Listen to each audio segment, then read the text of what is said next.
Hey everyone, how you guys doing? Welcome back to Friday with Dannphan. Gotta put on some lo-fi in the background to get us all nice and cozy this very nice yet kind of humid and dreary Friday. Hope everyone's doing good. So I guess big news is that we finally have the Reaper books. They're finally here. You see? Look at that. 118 pages. Or actually more than that, I guess, right? Yeah, a little bit more. But that's fine.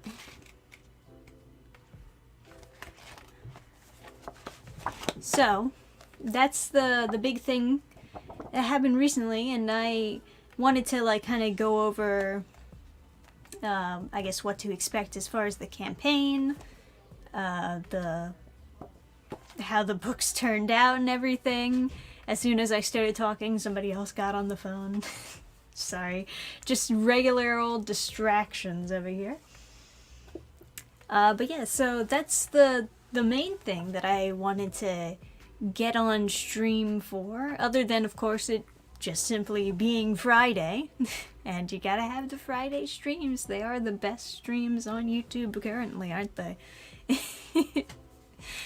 Gotta be honest though, I wasn't sure if I would do the Friday stream today in particular. I'm pretty tired in general. I haven't had that much caffeine. Detoxing a little bit, but also like the past like couple days or so, I've been pretty bummed, you know. What's a good term to describe when you're feeling like lethargic and upsetty spaghetti? What do they say? Down on my luck? Yeah, I guess that's pretty much what the past couple of days have been for me. But I will have to smack myself back awake because I do gotta fulfill the campaign, of course. As far as fulfillment goes, I've already started packing up some boxes, and we just dropped off a couple at the post office for now. We got the Ichabod busts, for those of you who backed for the busts. Yes. It's not broken like this one. I kept the broken one for myself. But, yeah, so that got shipped out. I will say, for those of you who did get these, be gentle. Be gentle with them. They are fragile. And, I did my best to, like, pack them in there as tightly as I could. But, you know, I'm sure some angry post office worker might be taking out his anger on it. And as far as taking it out of the box and, you know, undoing all the bubble wrap and everything, just remember, fragile. I guess like the most fragile parts are like the hair, right? As you can see, that's like the part that broke off during that broke off when it got shipped to me. So keep that in mind. And also the head can come off because it's originally like separate pieces. So, you know, of course you can glue the head back on, but just be careful. Just be extra careful. Now, thanks for the donation, Mark. Reaper is here. Congratulations. Question: I bought your last campaign to review, but was still working my website. Finally got the website. So Reaper will be the review along with the back catalog. What is the proper way to review in your opinion? The proper way to review? Well, I guess everybody likes to do their own things when it comes to making reviews. I'm not sure what the proper way to review. You mean like on a blog or on a video? Because me personally, whenever I watch reviews, I almost exclusively watch them on YouTube. I find a well-edited video to be pretty entertaining. And, you know, granted, that is like most of my videos, I guess, are reviews that I just edit together as nicely as I can. And then you got people like Chalupa, where they do the super ADHD type reviews. It's, yeah. There's super quick jokes and a lot of clips and explosions and the Vine boom sound effect. I've started putting the Vine boom sound effect into my videos bit by bit, because I do think that it does add a little something every now and then. You know, you get that little extra exaggeration on a blog and then later video. Yeah, you could do that. That way, like, for the video, you could link back to the blog so that people can go back to your website. I think that's what Clownfish TV does, is they do, like, a blog or an article post, and then they'll do a video review where they go over everything that they said in their, like, article or blog post that they did, and then link back to that. So they're like, oh, go check it out on Clownfish TV, you know? Try to review as spoiler-free as possible. Oh, yeah. Yeah. Honestly, we did, like, a video of me unboxing the books, but Adam has it. I don't really have the video, because he recorded it on his phone.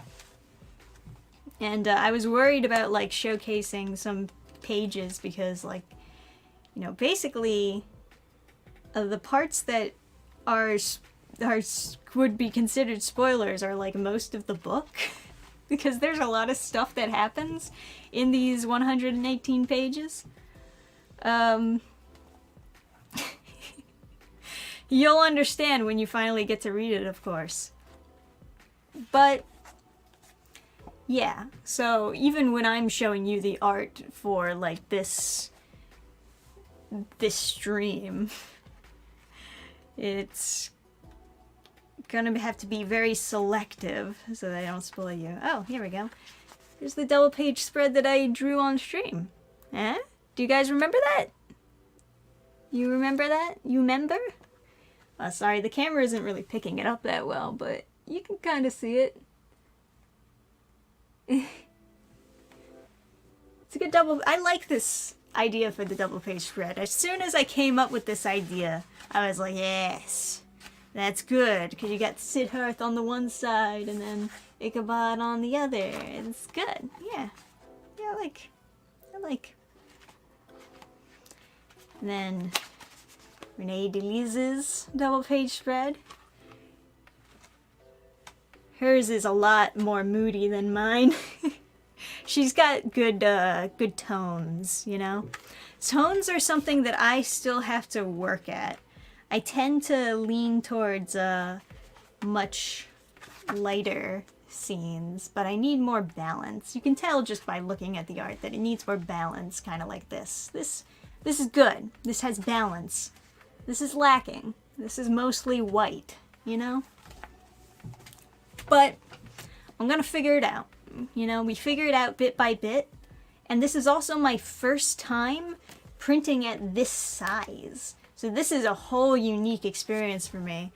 And, you know, one of the things that I'm noticing right away is, like, because it's at this size, maybe the panels look too small on the page because it's a smaller page. So, you know, the more you go towards a manga size, you should also be considering how other manga does that size. And typically they have less panels on the page. So that's definitely something that I'm going to be considering for book 2, for sure.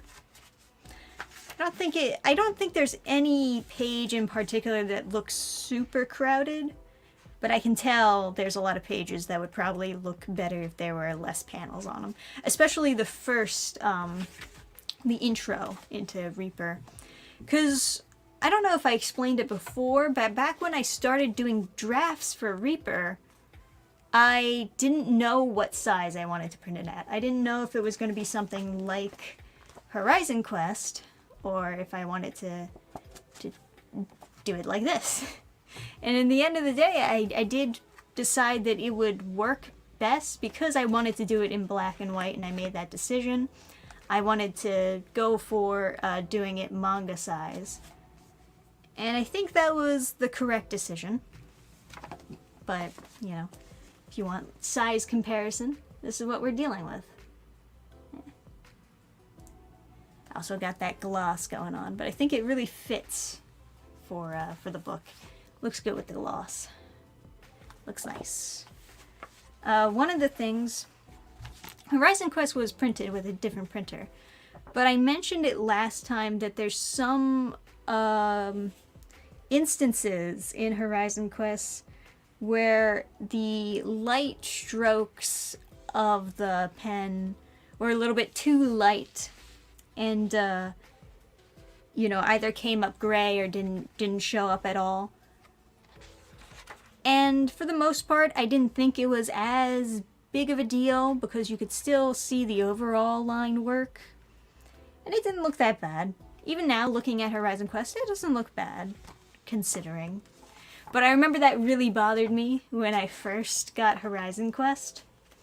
I was like, oh man, there's a lot of the line work that is really hard to see because I guess the strokes were just a little bit too light.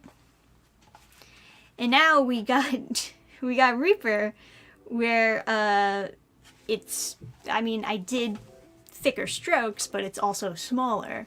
So you're gonna see that be a lot more apparent, I think, for Reaper when it comes to seeing light strokes not really show up as well.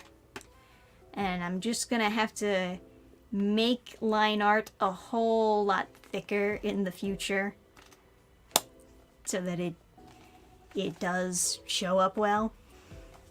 And to be honest, I think this one, this one is a little bit more exaggerated than I think with Horizon Quest.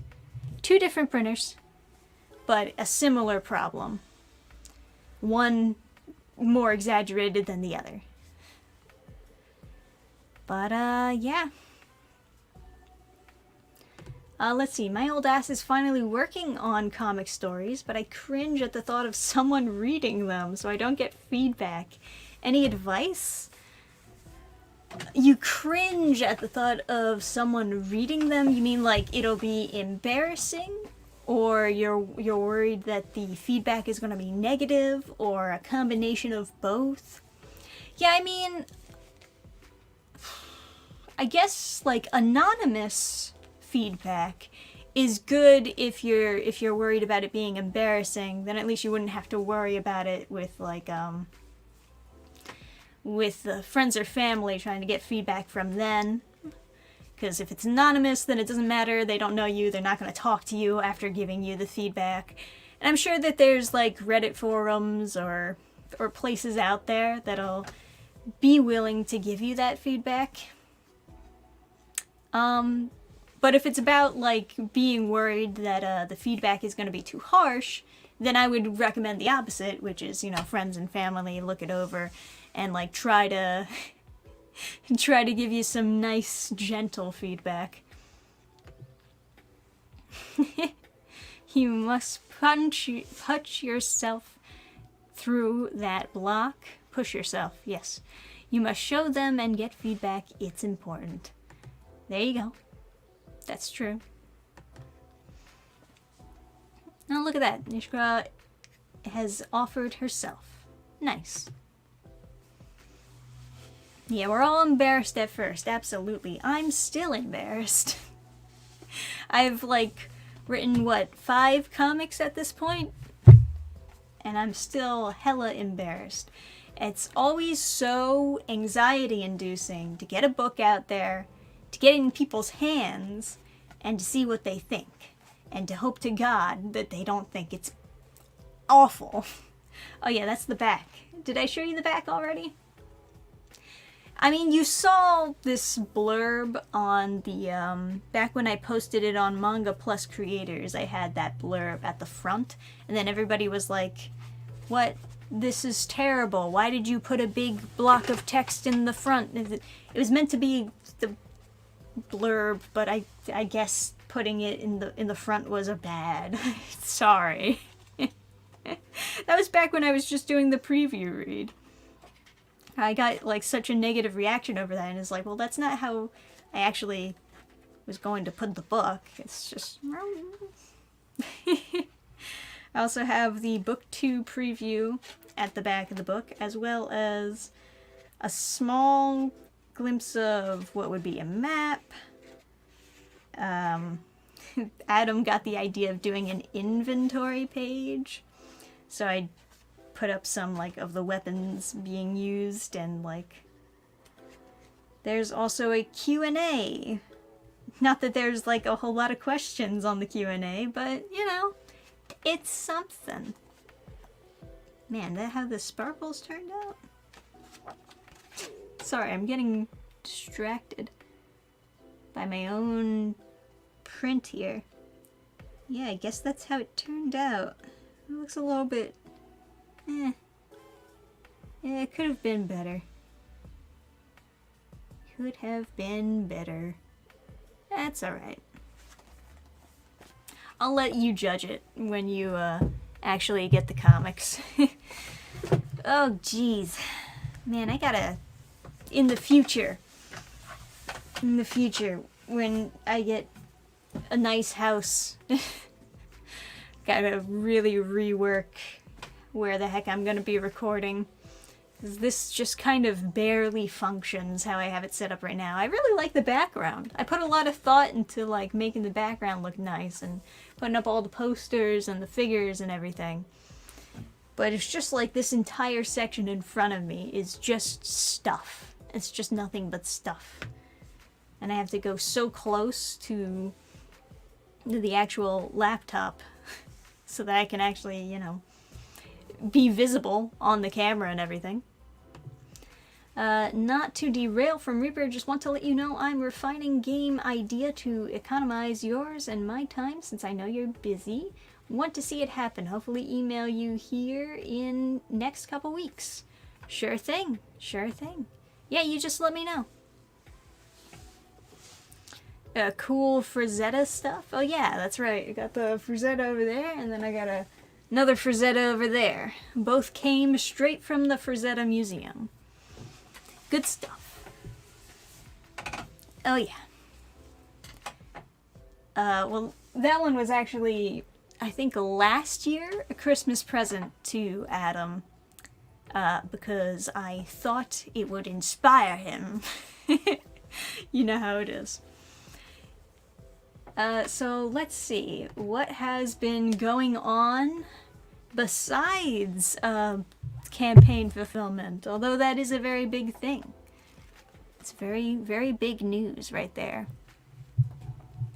I got special boxes for the people who backed at higher tiers.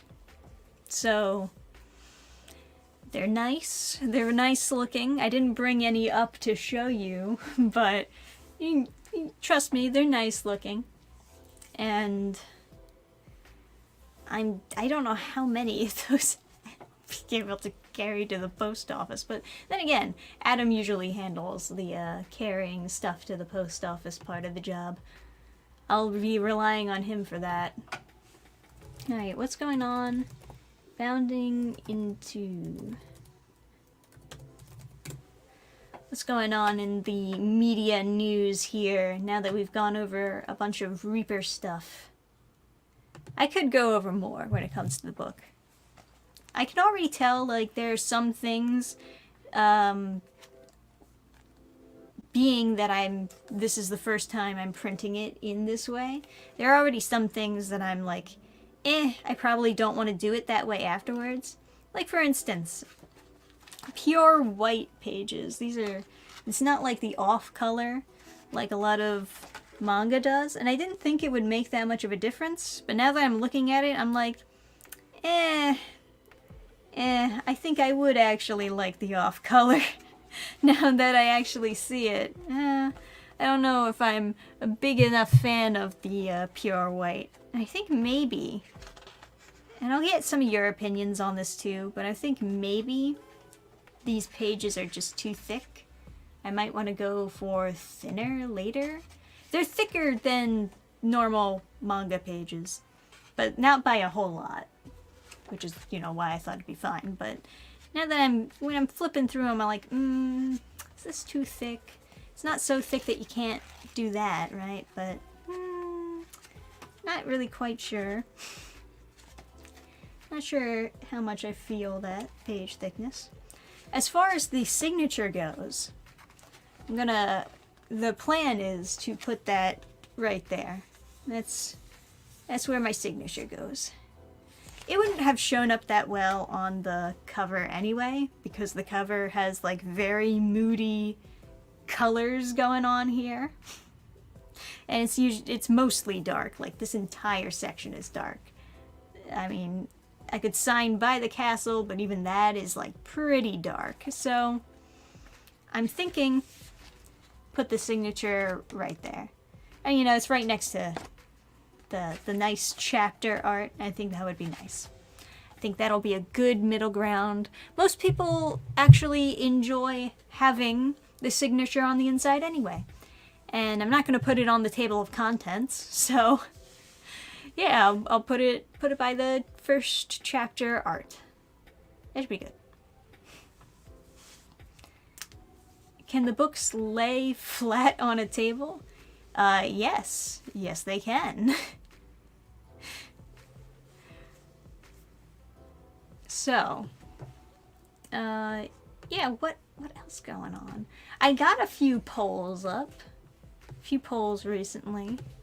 We could always, I don't know how much you're interested in what the fans of this channel think anyway. But if we're looking into some sick Dannphan research, right? What's the main thing that sells you on a new comic and manga?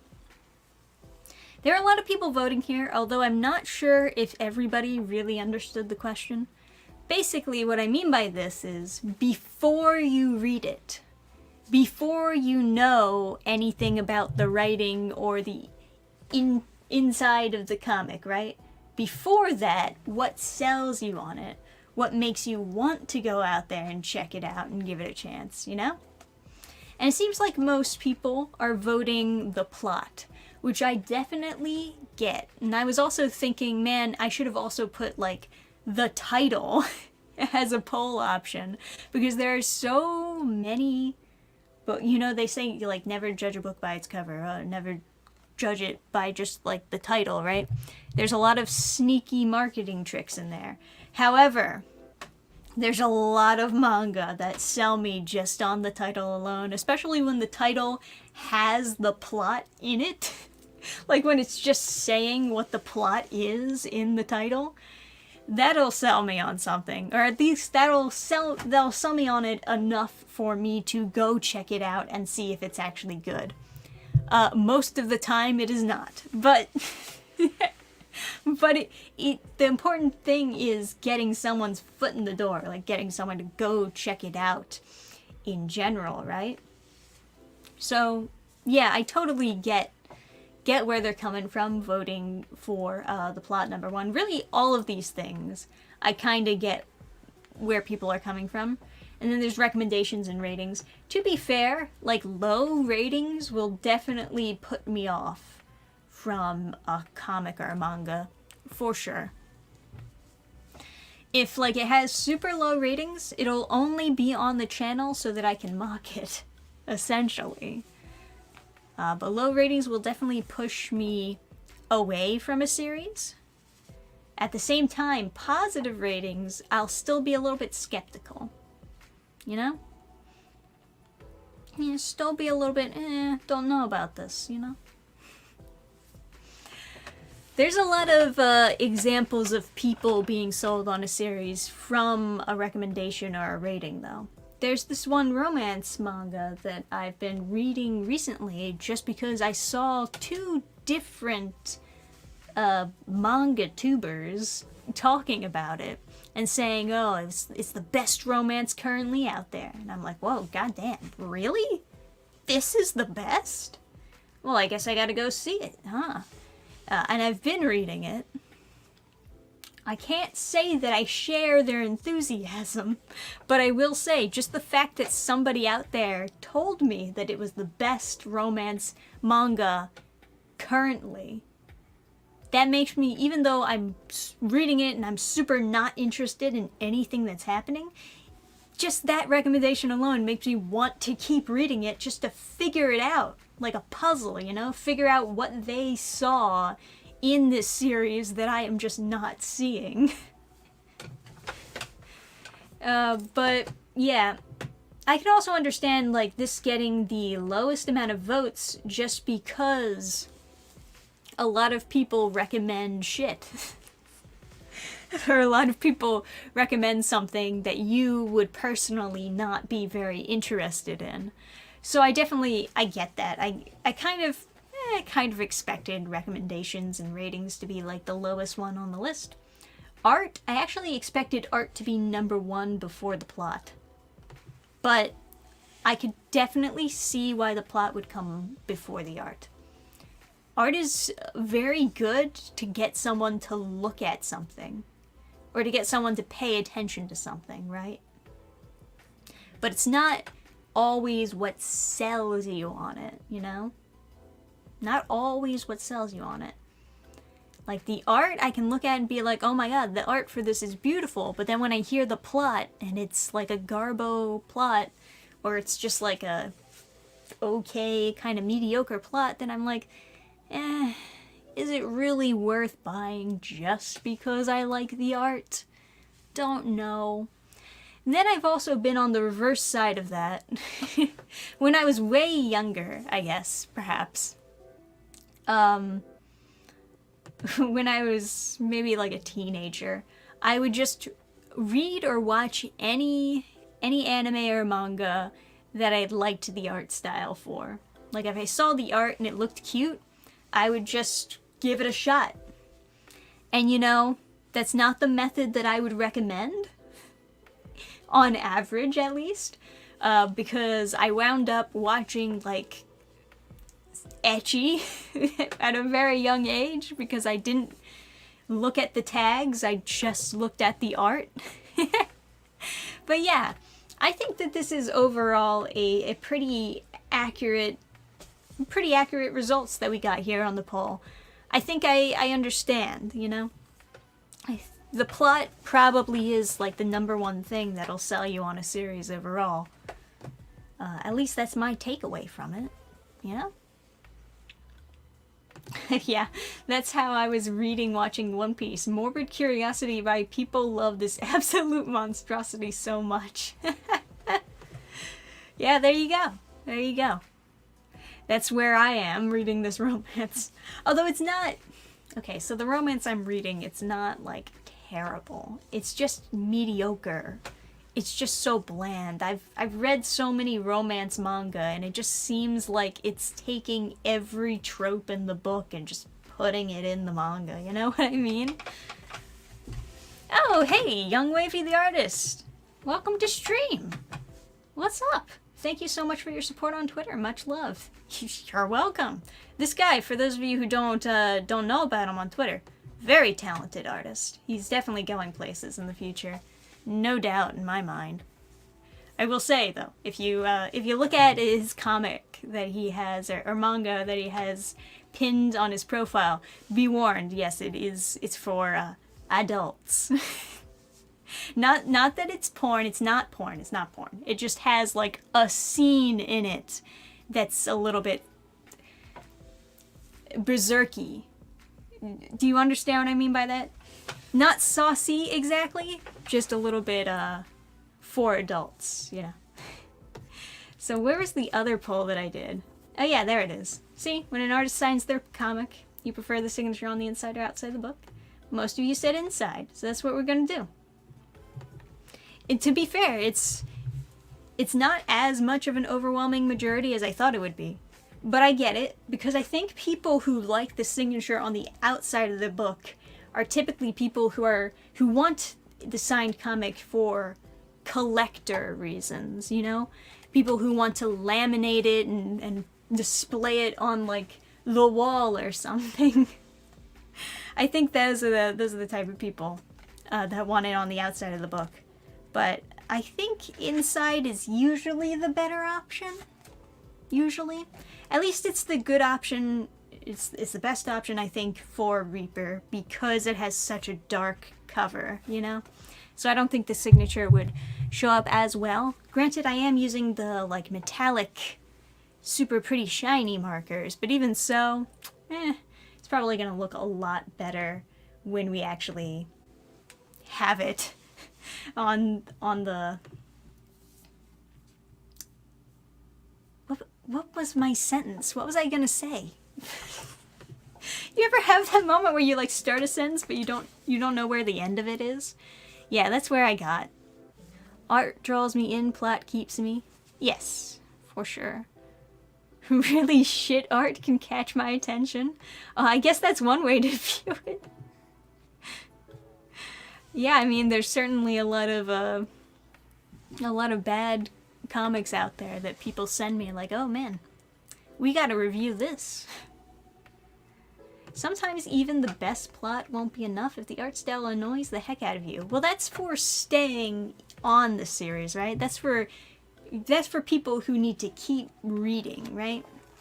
But to start it is one step. And a lot of people have trouble getting past that first step of getting people to start reading their series in the first place. Obviously, you need to do a good job to keep them there. But, you know, as far as, like, having the very important first step into the door, it's probably gonna be the plot. The wizard mouse says, oh my god, are you actually getting the wizard mouse? Yes, it's for a video idea that Adam had. It's a very funny idea. I'm gonna give it that. Artists should sign their manga with margin commentary. This sounds good. That sounds funny. Do comics get ISBN identifiers that identify them for whatever they are used for? Libraries. Good question. You can definitely buy ISBN codes. So, like, Adam has a couple that he just like bought as like a bulk thing, you know? If you go to like Bowkey, or Bokey, is it pronounced? Bokey? I don't know why. I guess it's Bokey, but for some reason I just want to say Bowkey. So he like got a bunch on sale, right? And they're just kind of like no-name ISBN codes that he can use for whatever the next book is that he's going to come out with. The only comic that I've ever done an ISBN code for was Ellie the Eliminator. Obviously, I can't do a reprinting of those because they were lost along with the hard drive when it died. That is tragic. I was gonna do an ISBN code for Reaper as well. At the end of the day, I kind of decided it didn't matter. At least not for the first edition that we're doing for the campaign. Yeah. I think one of the mistakes that I probably made with Ellie the Eliminator is putting the price right on the ISBN code. Of course, that is something that a lot of people enjoy, is to look at the ISBN code and just see the price. But I priced it super low. I priced Ellie like way lower than it should have been. And then once you kind of get locked into that price, what are you gonna do, right? But yeah, it's definitely, if you want to sell in stores or to libraries or comic book shops, stuff like that, you should get the ISBN codes because it is much easier for them to sell the book in the store if they can scan it and don't have to type in a code for it, you know? They'll want your book a lot more if it at least has the bare minimum of having a code printed on it. You can also, even if you did what I did and you printed it without the code directly on there, you can like print out, you can buy the code afterwards and print it out on stickers and then just stick it on the back. So it's not a big deal how I did it. I just, you know, I have no plans currently to sell these to stores. Unless you own a store and you're interested in carrying Reaper Book 1, let me know. Email me. You know, I got my email available on the YouTube channel. But unless you're doing that, it's not super necessary to have it printed with the code on it. Especially because, you know, the ISBN code, it's pricey. It's not super cheap. Don't ask me why. It doesn't make any sense why. It's just like, oh, because you need it. So therefore we can charge a lot for it. Basically that's just their logic. But there's no reason for it to be a lot. And if you have no plans or have no stores that are interested in actually holding the book, then you might as well just not get it, you know? But yeah, let's look at... Yeah, you should reach out to local small shops. Yes, I sold a couple of comics at... well, fairs, oh my god. Fairs are a godsend when it comes to selling your work. And I'm not just referring to conventions. Conventions are great too, of course, but they're expensive. Fairs, on the other hand, like local fairs or crafts fairs or stuff like that, oh yeah, you're gonna want those. If you're an independent author, I can tell you right now, you want the local fairs. You want the crafts fairs, you know, the bumpkin fairs, you want those. Because they don't cost a lot to buy a table to those. It's like, compared to a convention, you're gonna look at like $200 table fees. Maybe it goes up to like $600 if you're going to like New York Comic Con, right? Or something like that. I've never been to New York Comic Con, have no intention of ever going there because it just sounds miserable. But just as an example, just, you know, throwing a number out there, it could look up to like $600 for a table. However, fairs, a lot of them, more often than not, they're like $25. $25 for a table, and you're gonna pull in a lot of money. A lot more money than you would expect, in fact. But you know, when the table fee is only $25, it doesn't take a whole lot to make your money back, right? $25, I could sell like 2 Horizon Quests and the Nuts Like Getting a Job Will Kill You books, and then make my money back just like that. Just like that. It's good. And then everything else is just profit from there. They're very good. Especially when you are the writer or artist, or both. Then you get like a lot of people who are really interested in, oh my gosh, I get to meet the writer and artist and they're local and they're selling their book. Oh man, I want to do a good thing and like support an indie creator who's local here. You know, you get that sense of community. It's fantastic. Cannot stress it enough. Conventions are fun.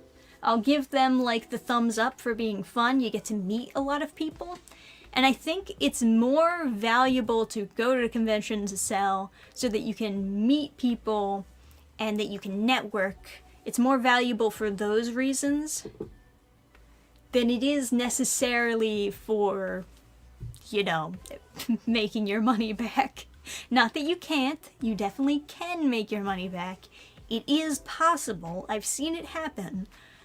But, you know, it's valuable to go to fairs, or to go to conventions for other reasons. Fairs, it's difficult to not make your money back. It's like, because it's so cheap, you know? So I could see Dannphan at a random fair. I mean, maybe. I'm not saying that you can't, for sure. Fairs. Dannphan wants us to be social. I mean, if you are an artist or an indie creator like me, that's kind of what you gotta do. You gotta learn. I know it's disgusting. It's just terrible. But you do kind of have to learn how to sell yourself. How to get people interested in the comic.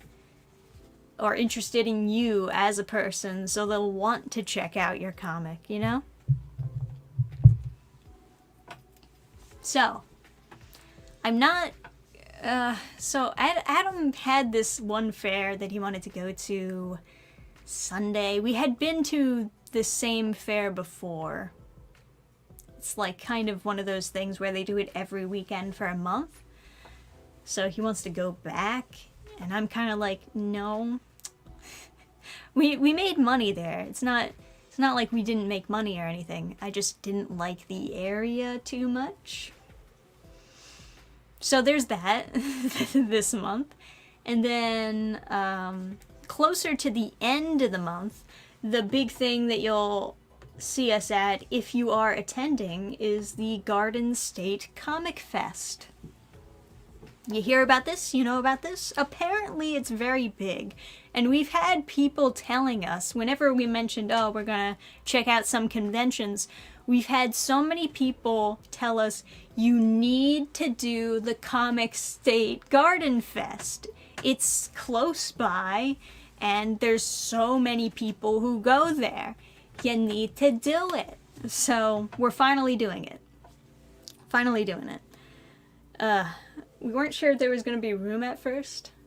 And then they got back to us and they were like, I think they offered us like well, they offered just a table at first that was in the main room.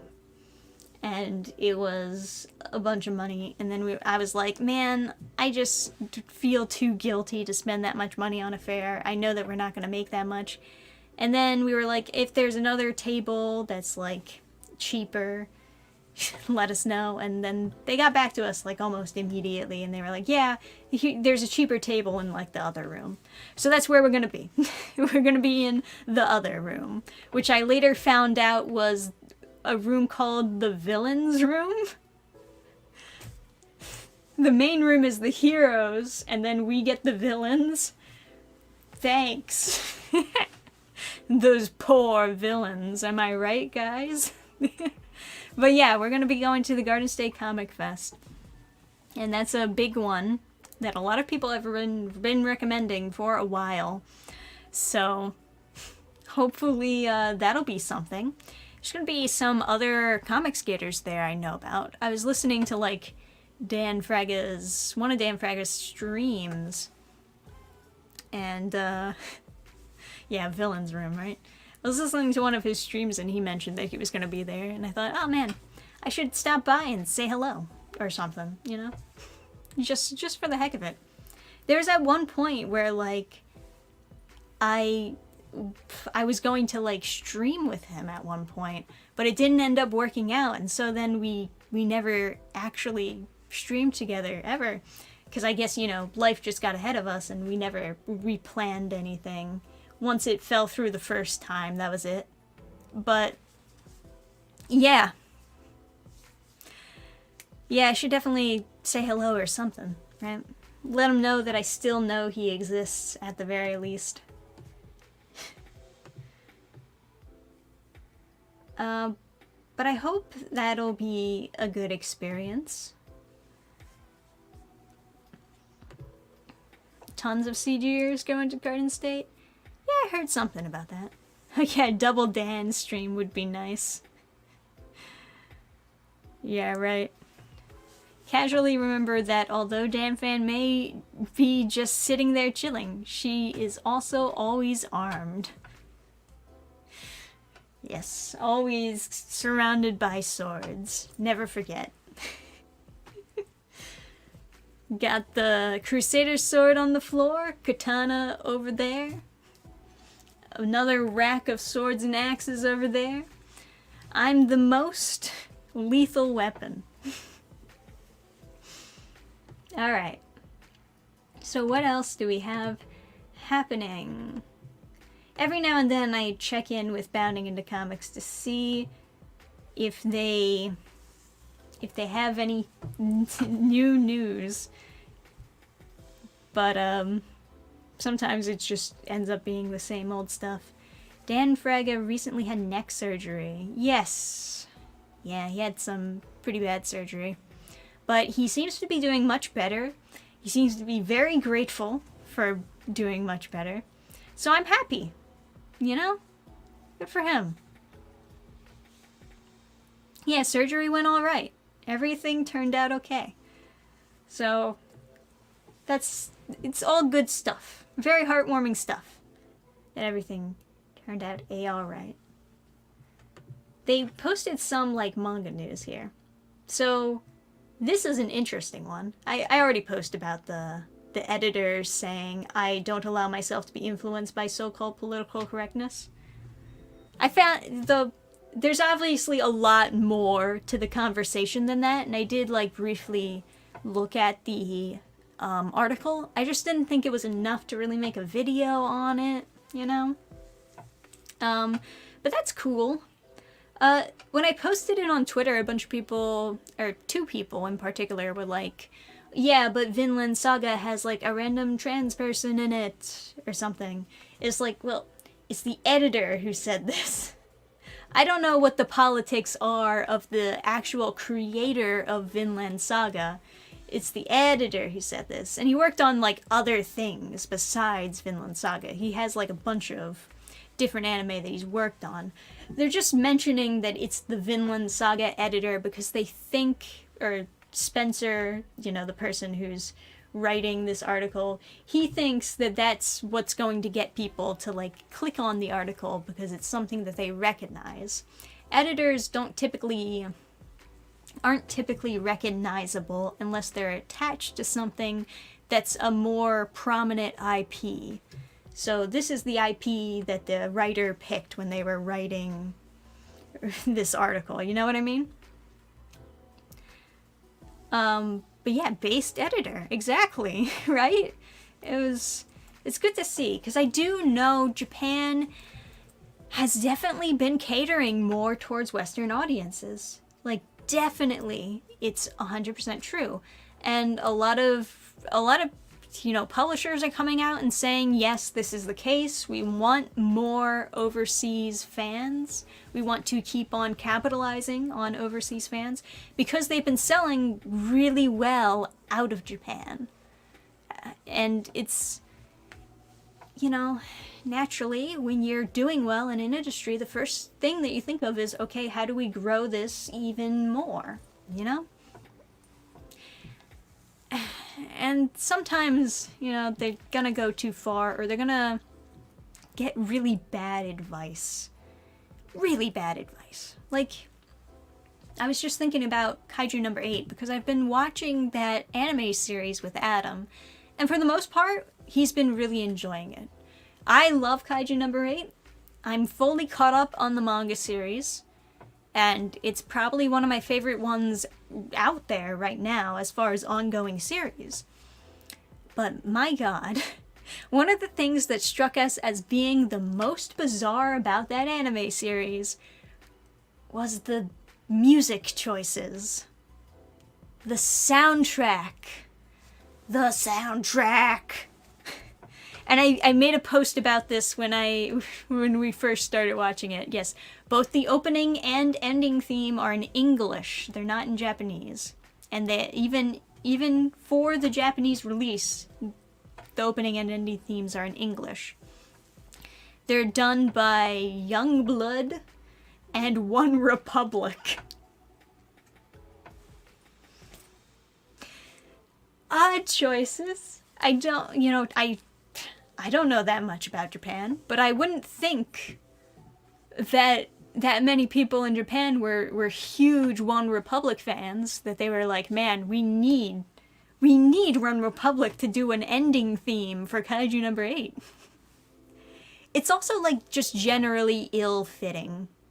Every time we get to an end of the episode and something super intense is happening, and then that fucking song plays, It's so jarring. It doesn't fit at all. You could make an argument, you could definitely make an argument that the Youngblood opening intro fits. Because it's it sounds kind of dark and gloomy and mysterious. Adam said the way that they did the intro is kind of like a James Bond film. Which, is not exactly Kaiju number 8, but it sort of works. It sort of fits. One Republic, on the other hand, no, it doesn't fit. It does not fit at all. You see something really intense happening, someone dies, they're screaming full of pain, and then the fucking "nobody loves you the way I do" at the end is so goddamn. I hate it so much. I don't even hate the song. The song is fine. It's ruining the rest of the anime when it ends like that. Yes, anime opening, never gonna give you up. Oh yeah, that's gonna be the next one for sure. Yeah, right. The ending theme bothers me way more than the opening. But I found it bizarre, really? They're both in English? Both of them? And One Republic? You chose One Republic to do a song?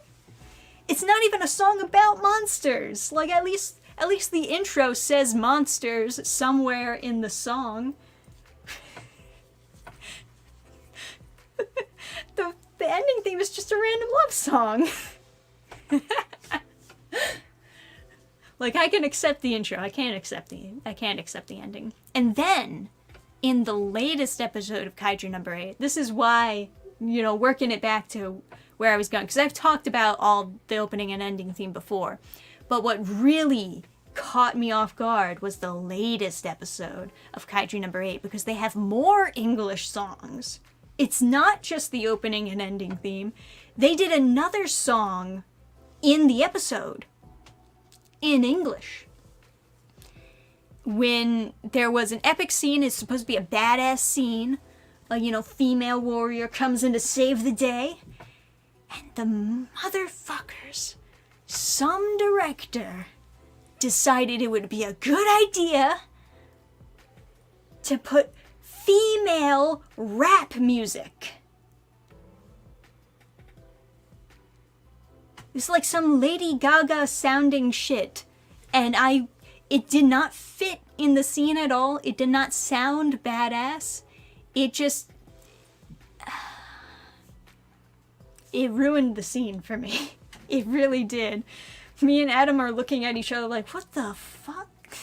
I know she's speaking English, but you can barely tell. Oh yeah, I hear One Republic is big in the West. It doesn't fit though. It doesn't fit. You need to put, music in that fits with the theme of the show.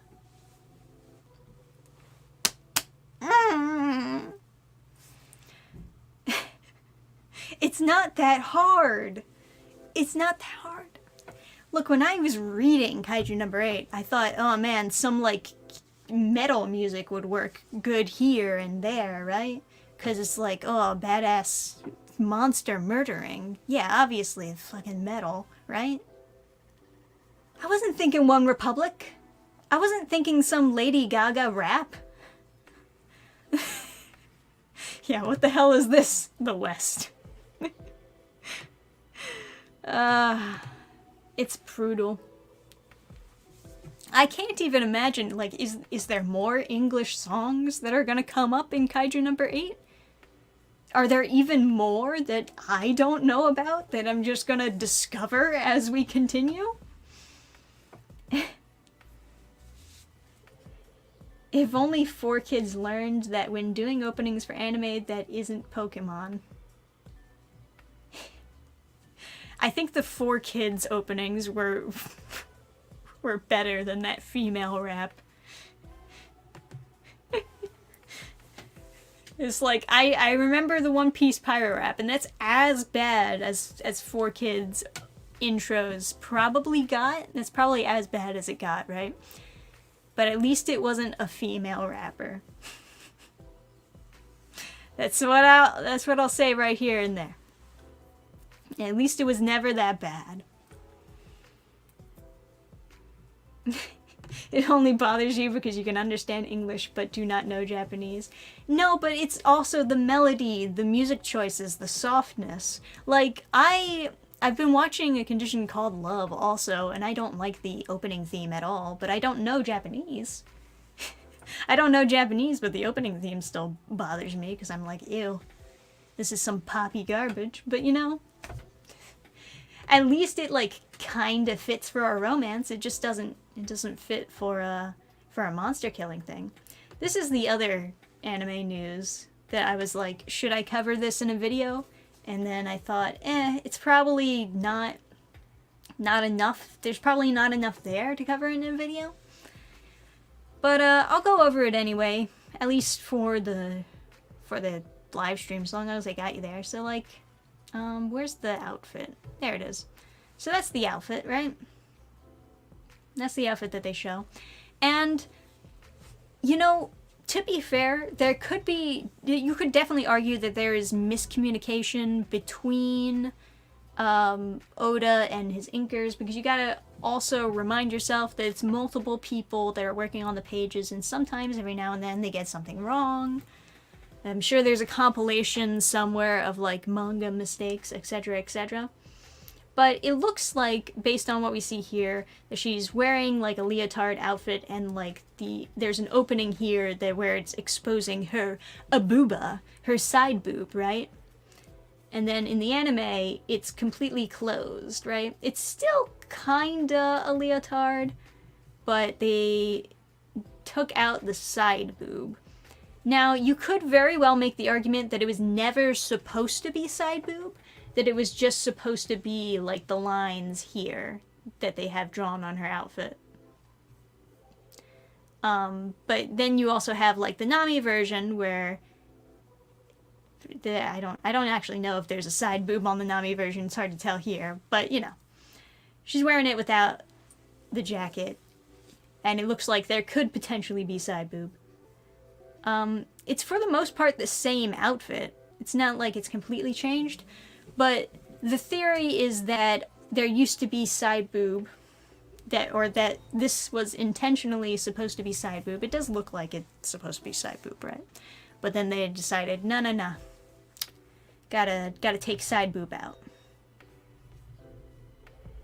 You know?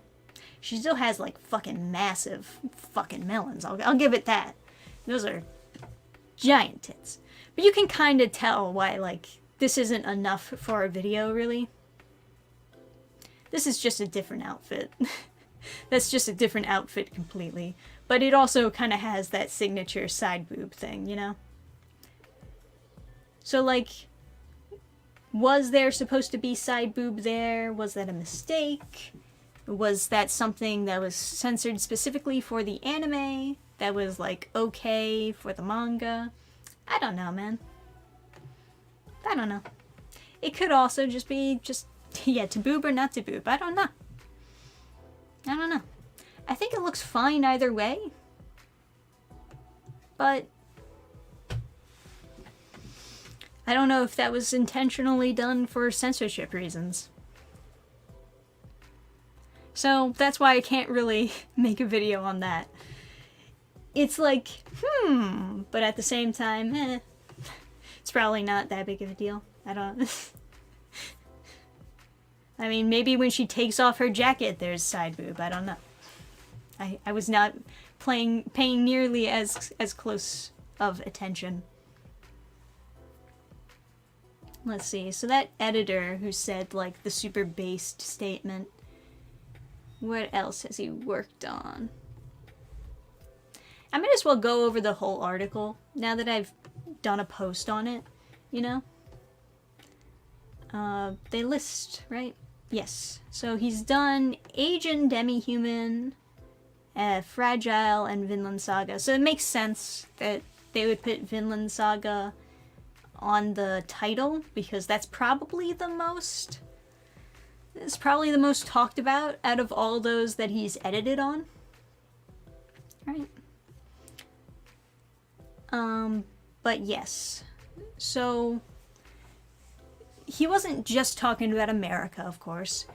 There's a lot of different countries out there that are a little bit more strict with what they allow to be published within their country. So there's more reasons than just America for when it comes to international influence over manga work and censorship. And, you know, one of the main things they mention here is like Germany, China, South Korea. South Korea is beyond trying to please. I mean, like, you heard about the whole thing with Solo Leveling only selling like 90 copies in Japan.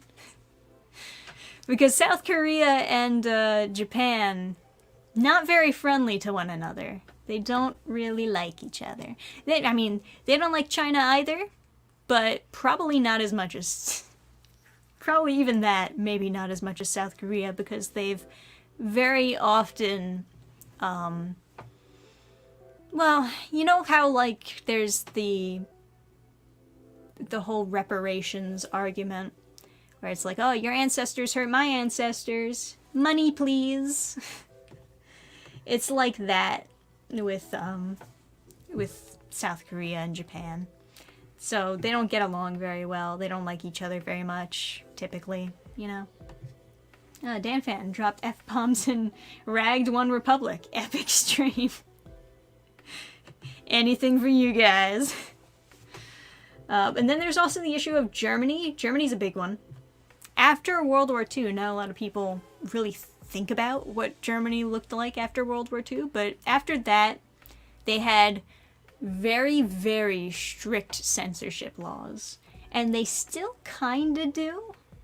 But because they had such strict censorship laws, when manga was being sent overseas, basically not a lot of shonen manga was able to be published in Germany unless they blurred a lot of the gore and blood out of it, because they were trying to censor as much of that as possible. And for that reason, obviously, it did not pick up a lot of steam in Germany. So the biggest seller as far as manga is in Germany, the biggest seller is shoujo stuff.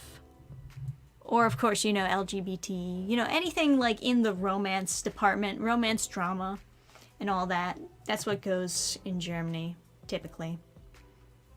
But it's because of the censorship that happened there for the longest time. And even as they're going back on a lot of the censorship stuff, they're slowly, like, you know, unraveling some of the law, making it a little bit looser here and there, which is a good thing. But even so, there's still that issue because manga never really got to firmly plant its feet into Germany the same way that shoujo did. So at one point I thought, man, it'd be really cool to do a German version of Reaper, because this is very, very influenced on the fatherland, right? Very influenced by Germany and Holy Roman Empire themes and stuff like that. But unfortunately, I'm not even quite sure would I get in trouble, because there is like a good bit of gore in here. It's not as bad as, you know, Berserk per se. Berserk wouldn't fly in Germany, but I don't know. I don't know what's allowed nowadays, because for a long time it was very, very strict over there. And I don't know if my work would be okay. Or if people would have to enjoy it in secret, right? But yes. Let me go over the rest of what he said. I don't allow myself to be influenced by so-called political correctness abroad and design the works accordingly. I think that if it's interesting, it will usually be understood regardless if you come from Africa, Chile, or Greenland. I've never made a big deal of it so far. But even if a work takes up a very Japanese theme, for example, or a German work, a German theme, a Chinese work, a Chinese theme, in the end, the root is the same, I think. Stopping a work because it deals with a problem that is too Japanese, or specifying to do something that hardly ever happens. More specifically, I wonder if there is a difference in Japanese entertainment content between works that are internationally successful. Is it the works that focus more on the Japanese market or the global market?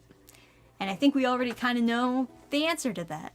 A lot of people who enjoy manga, they enjoy it for what it is and the culture that it did come from. A lot of people who have embraced weeb culture have also simultaneously embraced Japanese culture, because the two are pretty intertwined, you know?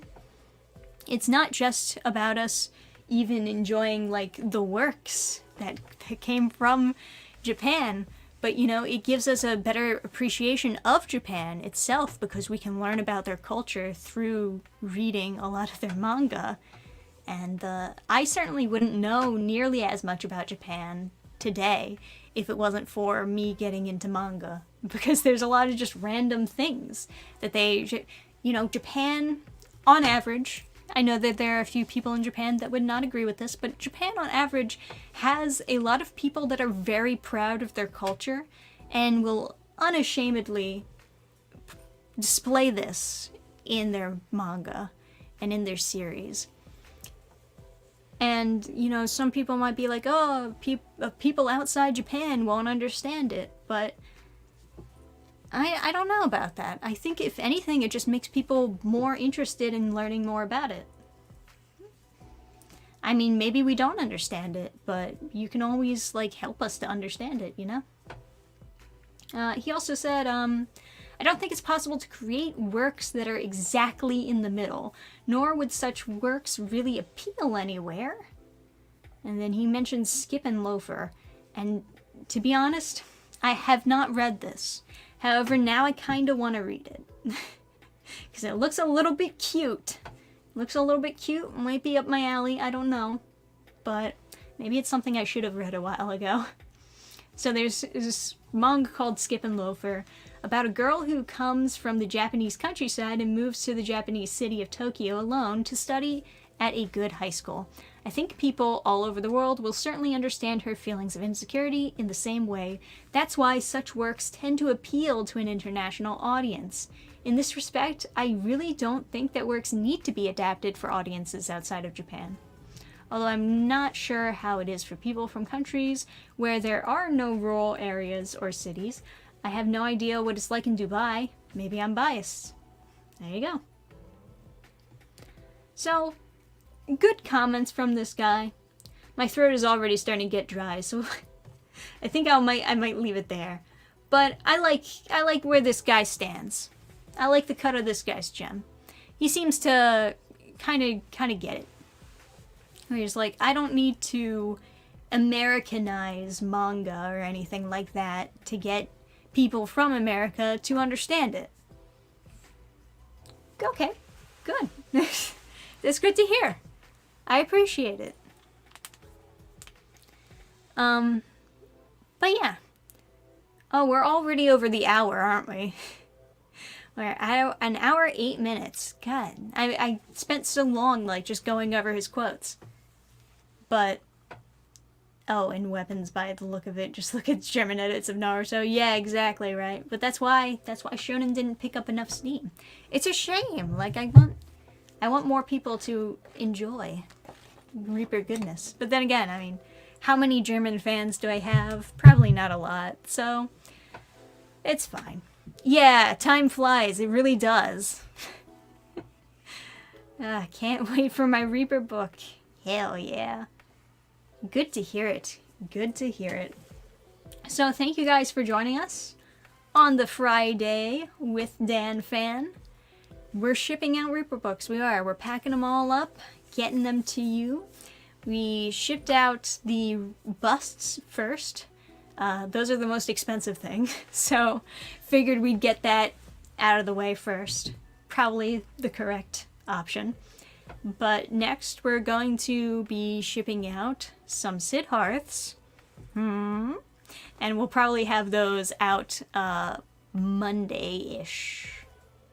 just to give you a vague idea of when things are shipping out. You'll get notified when I buy the label for your package. You should get an email or something.